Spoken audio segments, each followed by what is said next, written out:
আজকে পিচ্চিকে খুব মারছি, মানে একটু রাগও আমার লাগছিল ওর উপর। তো আজকে একটু বাচ্চাটাকে অনেক মারছি আর কি, মনটাও খারাপ।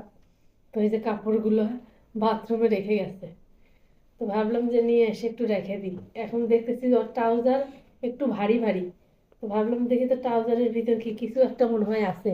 কারণ আমার ওই পিচ্চি তো যেখানেই যাই কিছু না কিছু থাকে, ওর পকেটে থাকবেই। তো একটু দেখি, তো দেখতে পেতেছি এই যে তিনটা জলপাই একদম পাকা। ও আবার টক খুব পছন্দ করে। আমার মনে হয় ওই সি অফিসের গাছে ও পেরেছে, ওখান থেকে নিয়েছে, পোলাপান আছে। আর এই যে এই পকেটে দুইটা বের হইলো, আর 10টা টাকা আর দুইটা, তাহলে সব মিলে হলো কত? এই যে 5টা জলপাই আর এই যে 10টা টাকা।